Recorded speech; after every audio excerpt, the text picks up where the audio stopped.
Alrighty, hello, welcome back to another video. We just recently got the Hero Jubilee, like a few hours ago. It just dropped. And I wanted to talk about some tips, tricks, and some criticisms concerning the event. I know it just came out, and we'll obviously get a lot more information as time goes on, but I just want to cover it now, and maybe we can compare it to later on and kind of see maybe later where they need to still improve and how people's feelings develop. So let me go to the Heroes Jubilee. So it lasts for another 4 days. So you do have some time to try and clear this. How it works is first you clear the normal battles. They have beginner, normal, and expert. And when you clear these, you get tickets. You get these tickets right here, boss battle tickets. And you use these tickets to fight the boss battle. It's kind of like the Predator battle, but not, because it's not, you're not trying to get rewards by using Predator. They also drop these Tempest points, which all contribute towards this total milestone reward. A max is 10,000. You get a few tickets of the, just like the standard banner, like none of the new event summons so far. Some magic crystals, and we do get, where is it? We get 10 octagram emblem. So once we finish this month, everyone should be at 90 and 10 away from getting either Space Millum or the new Ramirez, like Golem Ramirez. So currently, I am rank 724, top 4.7%, which isn't too bad. I think that most people will be around this. Like, most people have been playing the game since launch and have been playing steadily. Should be around this or even higher, considering how much money you've spent on the game. And if we take a look at the boss battle, the first one, 90,000 EP, should be pretty easy. Takes 1 ticket, and then the other 2 take 10 tickets. So they also do have the rewards for ranking, which usually this event is supposed to be monthly, but because they delayed it, and I think because it's a beta test, they wanted to only do it for a week, kind of show what they have at the moment, and then they're gonna send out, I think, a survey after the event is over, get people's feedback, and update it and try and improve it as much as they can. So we do have the rewards right here. Top 0.1 to 5%, 450, then 400, 350, 300, all the way down to 20. So, I mean, most people are probably going to be in the top 20% at the moment. I think a lot of the others will just be more like bot accounts or like just random accounts. So most people should be getting around like 400 to like 300 to 400 magic crystals in this upcoming week, which is like an entire multi. So you can either save that or use it. It's all up to you. Okay. Now moving into the like tips and tricks. There's not really any for a normal battle. It's kind of just clear it. Just try and do as best as you can. And then they don't have parallel processing like the normal events. So it's just auto. You just set your phone down, do something else, just have it on auto, keep an eye on it, and it drops about 3 to 5 tickets per run, something like that. You could get lucky and get more, I think, but I think that's kind of the average, which is, considering it takes 10, you'd have to run if you want to run this like 3 times, you'd have to run it at least 10, like 6 to 10 times, which is a little like not worth your stamina, but we'll see how this changes in the future. So first, I'd just like to say I think I got the score of where I am. Oh, I dropped.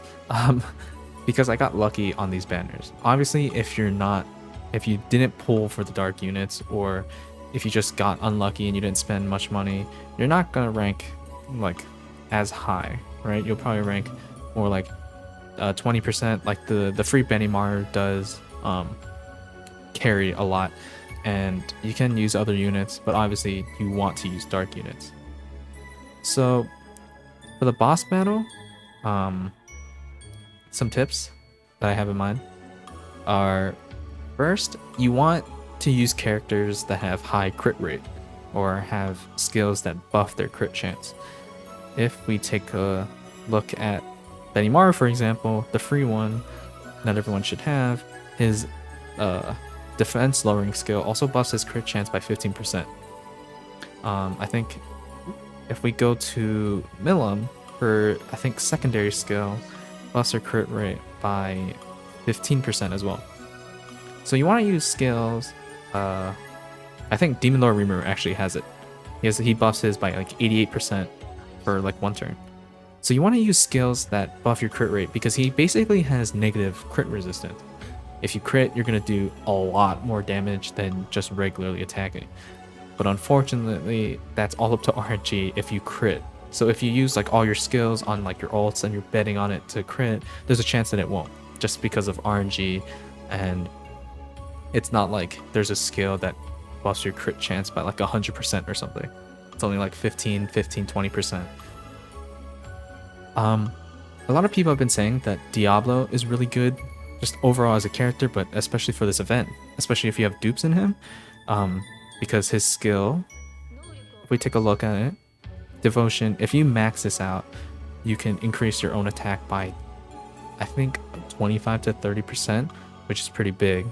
And if you have, I have like 3-star gear. I've been farming Conquest for a bit, but I definitely need to parallel process more.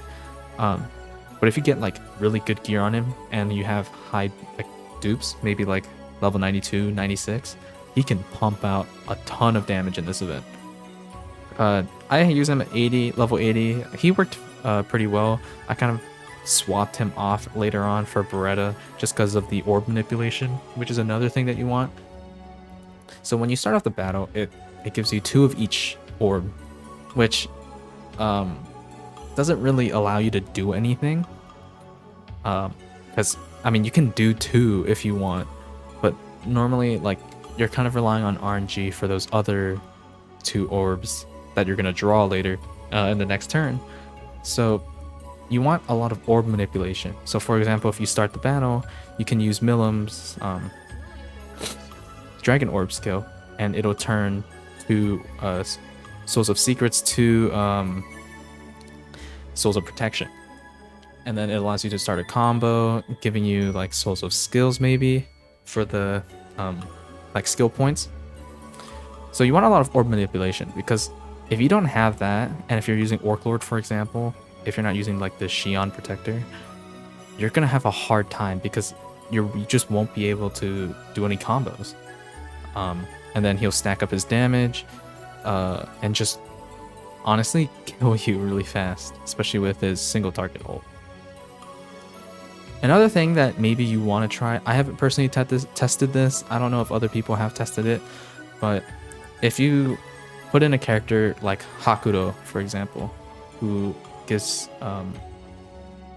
I think decreases the counter attack rate. He does have a skill in the boss battle where he increases his counter attack rate by a ton. Like, I'm talking about if you do like a 6 combo attack while he has that buff on for a few, it lasts for a few turns, but if you do like a massive combo during that phase, kind of, he's countering basically every attack. So you do 6 combo, it's attack, counter, attack, counter, attack, counter, etc. So maybe you could try decrease his counter attack rate for a turn. I don't know if it's worth taking out like a dark damage unit or orb manipulation for that, but you could try. He does have a stun as well, but Benimaru, if you max them out and everything as you should with every free event,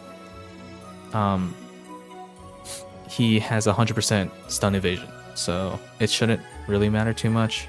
Just make sure you have enough skill points to use it. I would prioritize that over anything, because if you're stunned, then that's just like free damage that you're losing out on. So I think that's pretty much it for now in terms of tips and tricks. Just make sure you have orb manipulation, You don't really need to worry about stun. Try and get crit, like crit chance skills, which we currently don't have too many at the moment. And just watch out for the counterattack. You can try and bring like Space Rimuru or Trainee for the heal and the attack buff and defense buff, but I'm not too sure if it's worth sacrificing your damage and potential orb manipulation for just the heal when it's not really going to matter too much anyway. If you get lucky, he can spread the damage out evenly enough where none of your characters will die. But a lot of it is RNG dependent, because you could get where he just pumps 3 attacks into 1 unit and just kills them, right? So it's RNG, which sucks because you don't get your tickets back when you retire. Unlike stamina, once you use the tickets, you use the tickets. So it's up to you if you want to retire or not. But I would just try and stick with it as much as you can, unless like it's pointless. It's like turn 15 and all your characters are dead. Then there's no point. But yeah, that is kind of all the tips and tricks that I have at the moment. Normal battle, there's nothing. Like I said, it's just do it. So now we're gonna move into the kind of criticisms about the event that I saw a lot of people have, and that aren't unwarranted, I will say.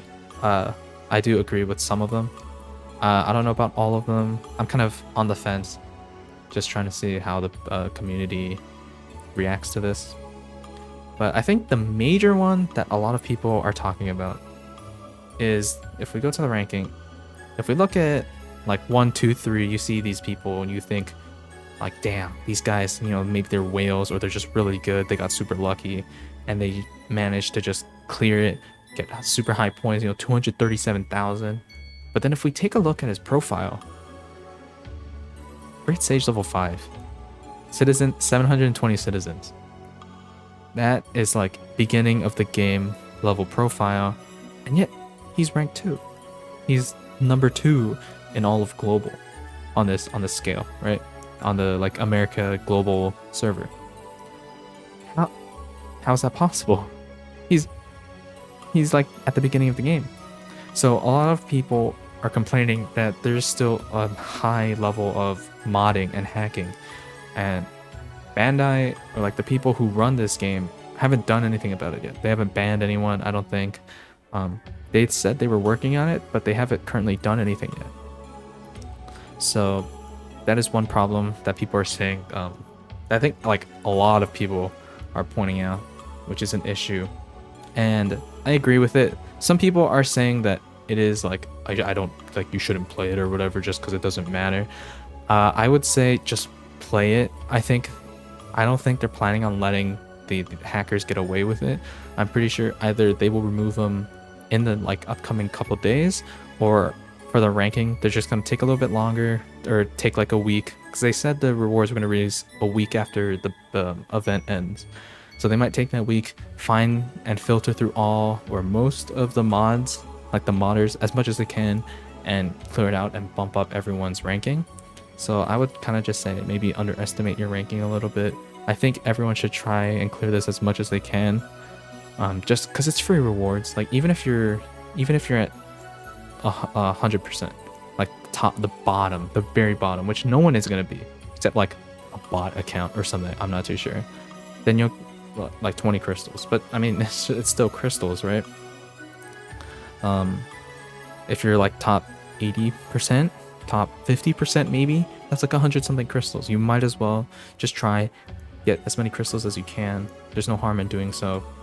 The normal battles, as you clear through them, you get, because you're gonna like clear beginner and normal and stuff like that. If you can clear through those, then you'll still rack up some tickets. So just rack up a couple tickets, do the boss battle like once or twice, and then if you can't go any further, or if you just don't want to do it, then you don't need to after that. But might as well just get a couple rewards because it's easy, free crystals. I'd say just do it. Another thing that people have been like, really, like, why, is the RNG luck in terms of souls, because they started out with 222. It's kind of a smaller concern, I think, if you have orb manipulation and you know how to switch characters in and out and apply skills, you should maybe be able to get by, but it does kind of cause some concern for some players when, you know, they go in, it's like you just can't make any combos, and then you run out of tickets, and like, what do? You just get unlucky. Or like, if you're hoping like, okay, this is my last one, all my characters are almost dead, I have 3 ults though, I'm gonna use all 3 of them, I'm gonna apply as many skills, raise my crit chance, and then it fails, and then you lose because they didn't crit. This mode is very RNG dependent, but there's no way to, it's like, if your RNG sucks, then that's it. Your run is just entirely ruined. It's not like Conquest where you want the Alice stun and you can just run it over and over and over and over again. This one is actually, you get unlucky, you're screwed. Sorry. You get unlucky, you're screwed. That's it. It's really kind of disheartening, especially when, like, you know, you're so close and your RNG just doesn't work out. So I think maybe they want to try change something of that and make it not too RNG dependent, but that is also kind of the nature of this game. Like, the orbs that you get are RNG, and who he chooses to attack is also RNG, but you know, we want to try and get as much of the probability into the player's favor as much as possible. And I think that's kind of it in terms of the criticisms. It was mostly just like the amount of modding that is there and the RNG heavy like hand that you have to deal with when you're playing the game. Also, another thing, I think, like a kind of a smaller thing, is that just add parallel processing onto like the event quest. Like, I get it, you want people to auto and play the game as much as possible, but sometimes it's a little annoying when you just have to spam auto it over and over again. I don't understand why they can't just put parallel processing, especially for something like this, where you want to get as many tickets as possible. That'll allow you to do as many runs that you can do.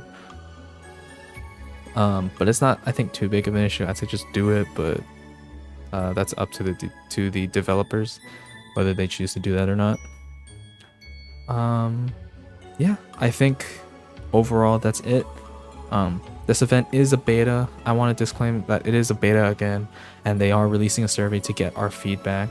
So, you know, be as harsh as you want on the feedback. You know, let them know that, like, the changes that you want, because if you don't tell them, then they're not gonna know. But also, do, like, kind of don't freak out too much at the moment, because this is just a beta. It did just come out. They are starting to like work on this event, and we also have the Crucible coming out. It got delayed, but it is going to come out next week, and hopefully that releases more crystals, gives us more content. Maybe they take into consideration some feedback that we give them for this into that as well. I'm not too sure. We'll have to see. That's all dependent on the studio. And yeah, I believe that's about it. If you want, like, the dark characters still have like 4 days left to summon on, so if you really want to summon for these characters, you can. I'm not too sure if like it's worth it, because we're not sure if the next Jubilee event next month is gonna be for wind. We're assuming it is, but again, no one is not too sure. You can still try, throw a couple multis maybe at these characters, at these banners. Probably the one you'd want to do is this one with the Xion and the Diablo, because they're both good characters. But yeah, that's about it. Good luck to everyone who's ever doing summons. Good luck to everyone who's doing this event. You know, I hope you get the highest score that you can. And yeah, that's about it. Good luck and goodbye.